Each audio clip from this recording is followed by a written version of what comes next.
Okay, let's attempt to deconstruct some typical chimook, which is to say a colonizer, white, long knives rhetoric, and why it is a cover for genocidal actions and also just an implicit justification for this, an attempt to erase this reality from the historical record. Okay, Salt River Nature Preserve. I'm glad it's preserved, better than being completely destroyed, where waterways meet wilderness in pure preservation. Okay, this is not accurate. The water has been contaminated.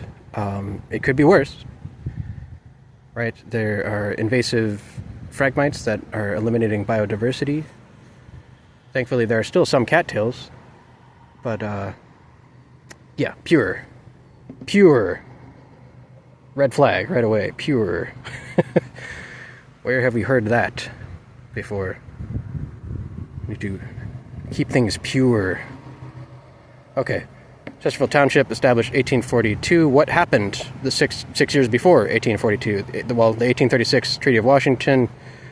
6 years before that was the 1830 Indian Removal Act. So 6 years before 1842, there was a forced removal of the Anishinaabe people who were living here. Important to mention. There's no mention. Here we have Indian Reserve. Indeed, this is not India, but more to the point, nowhere is India. Officially. I mean, now there are laws, of course, that declare official things. But the point is, there's Hindustani people. You know, there was Hindustan. And then over here, the derivation of this word, as far as anyone can tell, is actually Spanish. It's indios, which means of God, as in the children of God. So it was actually, ironically, a kind of compliment, meaning like the Spanish people who first encountered indigenous folks way to the south, you know, I'm somewhere around the so-called Caribbean, I'm not sure the area, but they said, wow, these people are like amazing. And we're like not pure, you know. So they called them indios, as in of God. So, but this is not India, of course, and when meeting anyone, it's best to ask for their name. You know, if someone says, hi, my name's Brian, and you're like, okay, Brad. It's not a great way to establish a trustworthy relationship. Also, it's really not great to continue to do that for centuries. But moving on. In 1807, the Native American, Native American is already, you know, okay, like the Native Americans. Where's the word Anishinaabe? Where's the word Ojibwe, Ottawa, Potawatomi, Wyandot? Nowhere on here. Ojibwe, Ottawa, Potawatomi, Wyandot. Those are the actual tribal nations that are about to be referred to, right? You have the Anishinaabe. I believe the Wyandot, in terms of language, comes from the Iroquoian, maybe not Iroquois, or Algonquin language family. You know, in other words, none of this is brought up. It's just Native Americans, because we're all Americans. In 1807, the Native American tribes, again, where are their names? We know their names. They all still exist.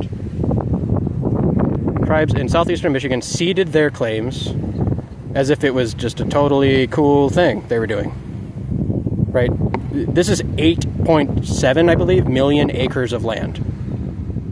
Oh yeah, we'll just, you know, hand over 8.7 million acres of our precious homeland that, anyway.